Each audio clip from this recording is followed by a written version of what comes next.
കർത്താവായ യേശു ക്രിസ്തുവിൻ്റെ വലിയ നാമം മഹത്വമെടുക്കട്ടെ.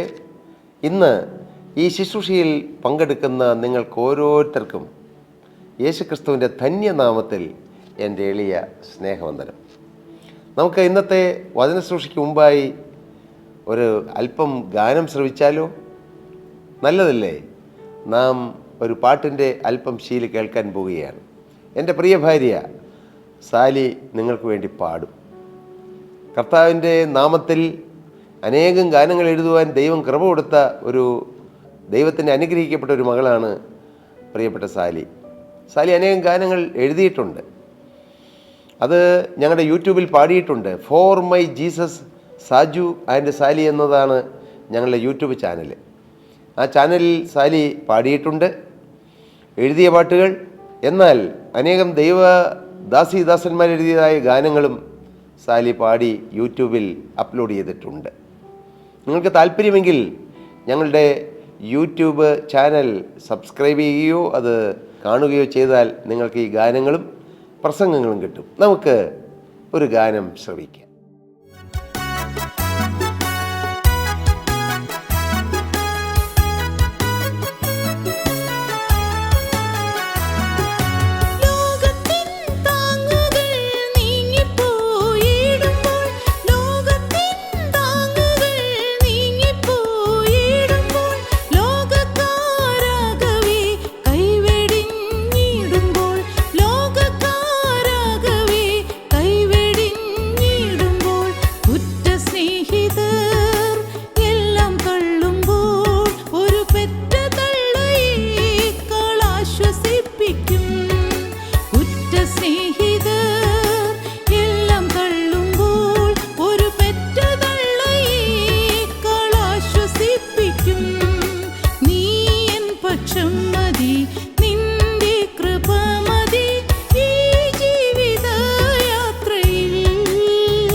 കർത്താവിന് സ്തോത്രം. അനുഗ്രഹിക്കപ്പെട്ട ഒരു ഗാനമാണല്ലോ നാം കേട്ടുകൊണ്ടിരുന്നത്. അനുഗ്രഹിക്കപ്പെട്ട ഗാനങ്ങൾ. ആ ഗാനം നിങ്ങൾ ചിലരെല്ലാം ഹൃദയത്തെ സ്പർശിച്ചു എന്ന് ഞാൻ ചിന്തിക്കട്ടെ. ദൈവത്തിൻ്റെ വചനം കേൾക്കുവാൻ നിങ്ങളുടെ ഹൃദയത്തിൽ ഒരു നല്ല ഒരുക്കം ഈ ഗാനത്തിലൂടെ ദൈവത്തിൻ്റെ പരിശുദ്ധാത്മാവ് തന്നുവെന്ന് ഞാൻ വിശ്വസിച്ചുകൊണ്ട് തിരുവചനത്തിലേക്ക് വരട്ടെ. നമ്മുടെ ചിന്താവിഷയം എന്താണ്? ശാപം അനുഗ്രഹമായി തീർന്നു. ഒരു കാലഘട്ടം വരെയും ശാപത്തിൻ്റെ അടിമത്തത്തിൽ കിടന്ന മോവാബിയ പെൺകുട്ടിയായ രൂത്ത്, അവളുടെ ജീവിതത്തിൽ സ്വന്തം ഭർത്താവ് നഷ്ടപ്പെട്ടു. എന്നാൽ അവൾ അതിൽ നോക്കി നിരാശപ്പെട്ട് ദൈവത്തെ കുറ്റം പറഞ്ഞില്ല. അവളുടെ അമ്മാവിയമ്മയെ അവൾ സ്നേഹിച്ചു, അമ്മാവിയമ്മയുടെ ജനത്തെ സ്നേഹിച്ചു, അമ്മാവിയമ്മയുടെ ദൈവത്തെ എല്ലാത്തിലുപരിയായി സ്നേഹിച്ചു. ആ ദൈവത്തിന് വേണ്ടി ജീവിതം വേർതിരിച്ചു. മാത്രമല്ല, ആ ദൈവവേലയിൽ അവൾ പങ്കാളികളായി. അങ്ങനെയും പറ്റുമോ? ശാപത്തിൽ കിടന്നവർക്കും ദൈവവേല ചെയ്യാൻ പറ്റുമെന്നോ? അതേ പ്രിയരെ, ശാപത്തിൽ കിടന്നവരെയും ശാപം മാറ്റി അനുഗ്രഹത്തിൻ്റെ പന്ഥാവിലൂടെ നയിച്ച് ദൈവവേലയിൽ പ്രയോജനമുള്ളവരാക്കി തീർക്കുന്നവനാണ് ജീവനുള്ള ദൈവം. ഹല്ലേലൂയ. എൻ്റെ കുടുംബം ഒരു ശാപഗ്രസ്തമായ കുടുംബമായിരുന്നു. അനേകം ശാപങ്ങൾ ഞങ്ങളുടെ കുടുംബത്തിലുണ്ടായിരുന്നു. ഞാൻ ജനിക്കുമ്പോഴും അതിനുശേഷവും അനേകം മാനസിക രോഗികൾ, ഭ്രാന്ത് ബാധിച്ചവർ ഞങ്ങളുടെ കുടുംബത്തിലുണ്ടായിരുന്നു. എൻ്റെ വലിയപ്പന് ഭ്രാന്തുണ്ടായിരുന്നു. എൻ്റെ സ്വന്തം പിതാവിന് ഭ്രാന്തിൻ്റെ ബാധയുണ്ടായിരുന്നു. എൻ്റെ പിതാവിൻ്റെ അനുജന് ഭ്രാന്ത് ബാധിച്ചൊരു ഇരുട്ടുമുറിയിൽ ചങ്ങലയ്ക്ക് പൂട്ടിയിട്ടിരുന്നു.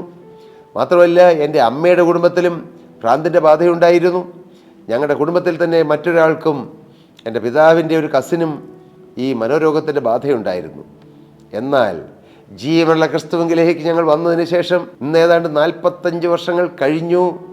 ആ ശാപത്തിൻ്റെ ഒരു തരി പോലുമില്ലാതെ ഒരനുഗ്രഹിക്കപ്പെട്ട കുടുംബമായി എല്ലാ മേഖലകളിലും, ആത്മീയമായും ഭൗതികമായും കുടുംബപരമായും എല്ലാം സാമൂഹികമായും അനുഗ്രഹിക്കപ്പെട്ട ഒരു കുടുംബമായി ഞങ്ങളുടെ കുടുംബം കഴിഞ്ഞ 45 വർഷമായി ജീവിക്കുന്നു.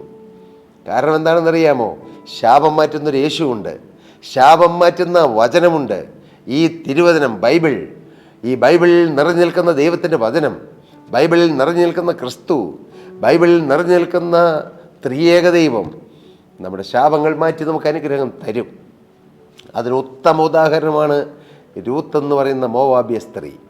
ഹല്ലേലൂയ. ഒരു മോവാബിനോ അമ്മോന്യനോ യഹോവയുടെ സഭയിൽ പ്രവേശിക്കരുത്, അവൻ്റെ 10ാം തലമുറ പോലും ഒരു നാളും പ്രവേശിക്കരുതെന്നുള്ള ദൈവത്തിൻ്റെ മാറ്റമില്ലാത്ത ദൈവീക കൽപ്പന അതുപോലും സമർപ്പണത്തിന് മുമ്പിൽ അലിഞ്ഞുപോയി. ഹല്ലേലൂയ. കർത്താവിന് സ്തോത്രം, ദൈവത്തിന് സ്തോത്രം.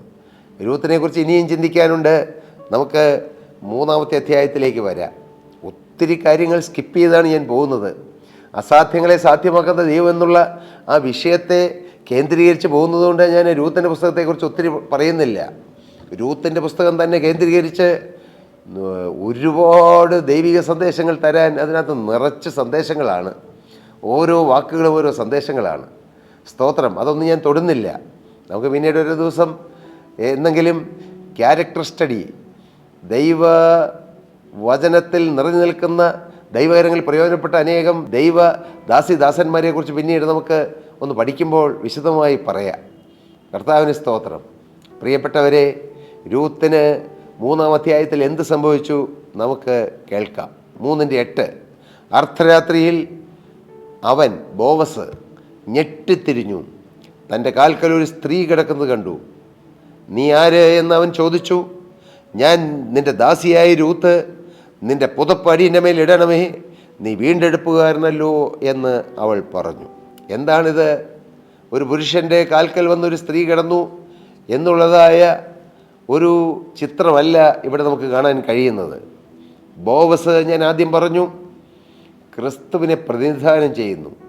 ക്രിസ്തുവിൻ്റെ പാദപീഠത്തിൽ ഒരു വിശ്വാസി വന്നിരുന്ന് പ്രാർത്ഥിക്കുന്നതിൻ്റെ ചിത്രമാണ് നമുക്കിവിടെ കാണാൻ കഴിയുന്നത്. അർദ്ധരാത്രിയിൽ. ഹല്ലേലൂയ. ഏത് നേരത്തും വന്നിരുന്ന് നമ്മുടെ സങ്കടം ബോധിപ്പിക്കുവാൻ, രാവിലും മധ്യാഹ്നത്തും സന്ധ്യയ്ക്ക് ഏത് നേരത്തും യേശുവിൻ്റെ സന്നിധിയിൽ ചെന്ന് പ്രാർത്ഥിക്കാൻ നമുക്ക് അവസരമുണ്ട്. നിങ്ങൾ സങ്കടത്തിലൂടെ കടന്നു പോകുന്നൊരു വ്യക്തിയാണോ? വേദനയിലൂടെ കടന്നു പോകുന്നൊരു വ്യക്തിയാണോ? രോഗത്താൽ വലഞ്ഞ് കടന്നു പോകുന്നൊരു വ്യക്തിയാണോ? കടബാധ്യത നിങ്ങളെ ഞെരുക്കി പ്രയാസപ്പെടുത്തി നിങ്ങൾ വലയുന്നൊരു വ്യക്തിയാണോ? ഞാൻ നിങ്ങളോട് സ്നേഹത്തോട് പറയട്ടെ, നിങ്ങളുടെ ജീവിതം മാറ്റാൻ യേശുവിന് കഴിയും. നിങ്ങൾ എന്ത് ചെയ്യണം? യേശുവിൻ്റെ പാദത്തിലേക്ക് ചെല്ലണം. അത് ഇന്ന സമയമാണെന്നില്ല. നിങ്ങൾക്ക് ഏത് നേരത്താണോ നിങ്ങൾക്ക് അവസരം കിട്ടുന്നത്, അത് പാതിരാത്രിയാകട്ടെ, വെളുപ്പാങ്കാലത്താകട്ടെ, 1-ാം യാമത്തിലോ 2-ാം യാമത്തിലോ 3-ാം യാമത്തിലോ അല്ല 4-ാം യാമത്തിൽ രാത്രി കാലത്താകട്ടെ, എപ്പോഴാണെങ്കിലും നിങ്ങൾ യേശുവിൻ്റെ പാദപീഠത്തിൽ ചെല്ലുക. 4-ാം യാമത്തിൽ എഴുന്നേറ്റ് പ്രാർത്ഥിക്കുന്നത് ഒരു പ്രത്യേക അനുഗ്രഹമാണെന്ന് ദൈവവചനത്തെ അടിസ്ഥാനമാക്കി ദൈവമക്കൾ പറയുന്ന ദൈവവചന ശുശ്രൂഷകൾ ഞാൻ അറ്റൻഡ് ചെയ്തിട്ടുണ്ട്. കർത്താവിന് സ്തോത്രം. ഏതാണ് യാമം? 6 മണി മുതൽ വൈകിട്ട് 6 മണി മുതൽ 9 മണി വരെയുള്ളതാണ് 1-ാം യാമം. 9 മണി മുതൽ 12 മണി വരെയുള്ളതാണ് 2-ാം യാമം. 12 മുതൽ 3 മണി വരെയുള്ളതാണ് 3-ാം യാമം. 3 മണി മുതൽ 6 മണി വരെ വെളുപ്പിനുള്ളതാണ് 4-ാം യാമം. 4-ാം യാമത്തിൽ പ്രാർത്ഥിക്കാൻ അന്തരീക്ഷം വളരെ വളരെ ശാന്തമായിരിക്കും. വളരെ ദൈവപ്രസാദമുള്ള ദൈവീയ അനുഗ്രഹമുള്ള ഒരു സമയമാണെന്ന് ദൈവമക്കൾ പറഞ്ഞ് ഞാൻ കേട്ടിട്ടുണ്ട്.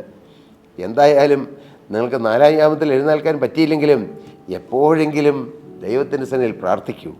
വേറിട്ടിരുന്ന് പ്രാർത്ഥിക്കണം. അതുമാത്രമല്ല, ഏതാനും സമയം വേറിട്ട് പ്രാർത്ഥിക്കുന്നത് മാത്രമല്ല, എപ്പോഴും ആവശ്യമുള്ളപ്പോഴെല്ലാം ദൈവവുമായി ഹൃദയം പകരണം. യാത്ര ചെയ്യുമ്പോൾ, ജോലി ചെയ്യുമ്പോൾ, കുടുംബകാര്യങ്ങൾ നോക്കുമ്പോൾ, അടുക്കളയിൽ ബന്ധപ്പെട്ട് ജോലി ചെയ്യുമ്പോൾ, ബൈക്ക് ഓടിച്ചുകൊണ്ട് പോകുമ്പോൾ, ഹെൽമെറ്റെല്ലാം വെച്ച് ബൈക്ക് ഓടിച്ചുകൊണ്ട് പോകുമ്പോൾ, കാർ ഓടിച്ചുകൊണ്ട് പോകുമ്പോഴെല്ലാം നിങ്ങൾ പ്രാർത്ഥിക്കണം. ഞാൻ ഓർക്കുന്നുണ്ട്, ഞാൻ പലപ്പോഴും പറഞ്ഞ് നിങ്ങൾ കേട്ടിട്ടുണ്ടല്ലോ, 19-ാമത്തെ വയസ്സിൽ മാനസാന്തരപ്പെട്ടുവെന്ന്. ആ കാലങ്ങളിൽ സ്കൂട്ടറായിരുന്നു എനിക്കുണ്ടായിരുന്നു, ഒരു സ്കൂട്ടർ.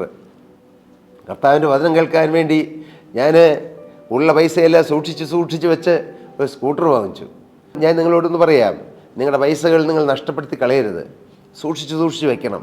ഓരോ കാര്യങ്ങളെ ലക്ഷ്യമാക്കി നിങ്ങളത് സൂക്ഷിച്ച് വെച്ച് പല കാര്യങ്ങൾ നടത്തിയെടുക്കണം, കർത്താവിൽ ആശ്രയിച്ച്.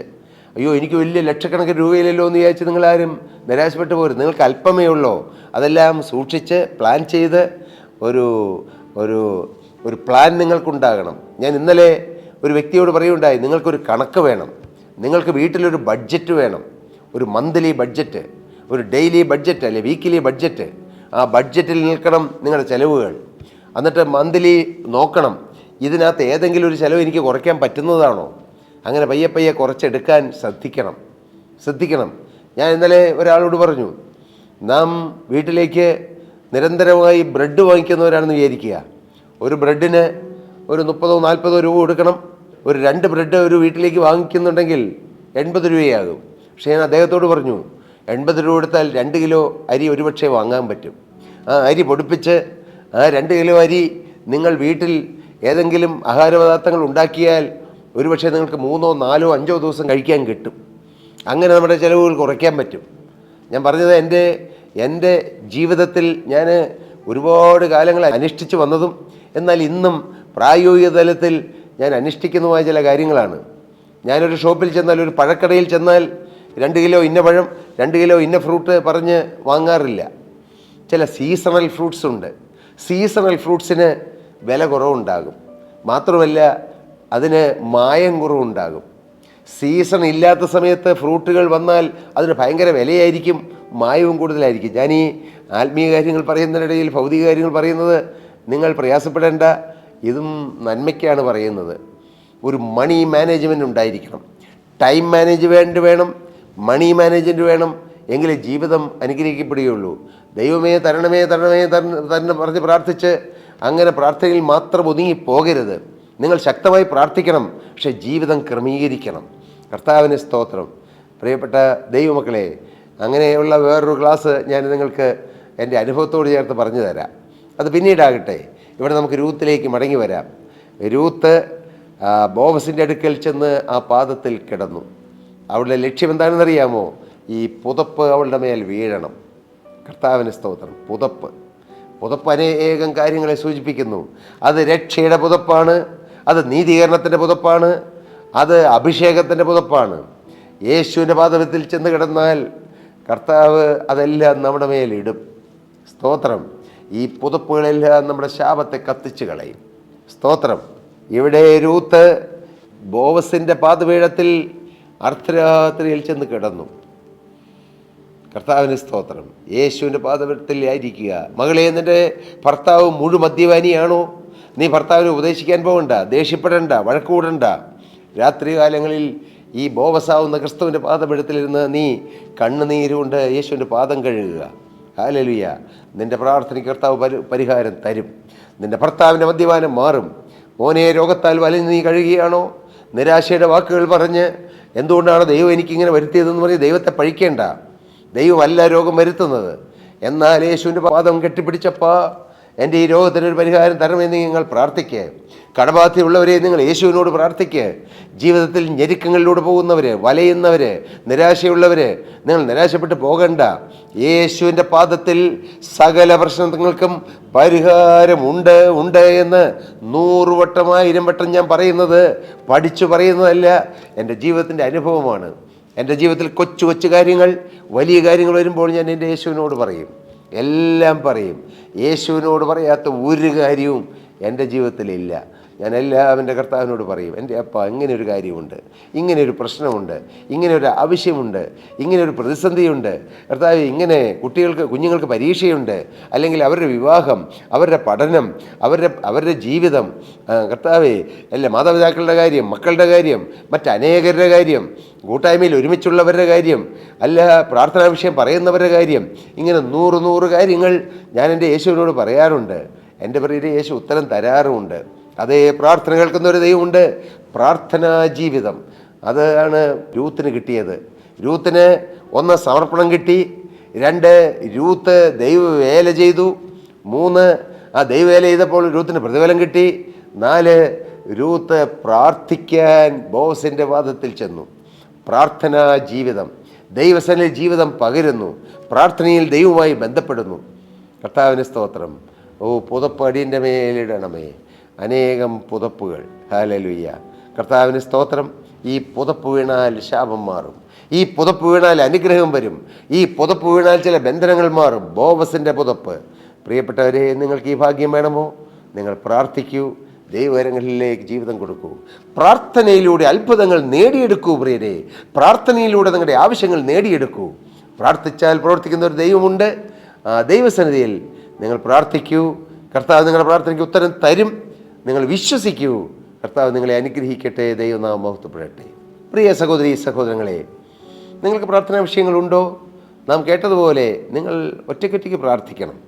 എല്ലാം നിങ്ങൾക്ക് ഏതെങ്കിലും പ്രാർത്ഥനാ സഹായം ആവശ്യമുണ്ടെങ്കിൽ ഞങ്ങളെ വിളിക്കാം. ഞങ്ങൾ നിങ്ങൾക്ക് വേണ്ടി പ്രാർത്ഥിക്കാം. നമ്മുടെ പ്രാർത്ഥന കർത്താവ് കേൾക്കും. ദൈവം അനുഗ്രഹിക്കട്ടെ. സ്തോത്രം.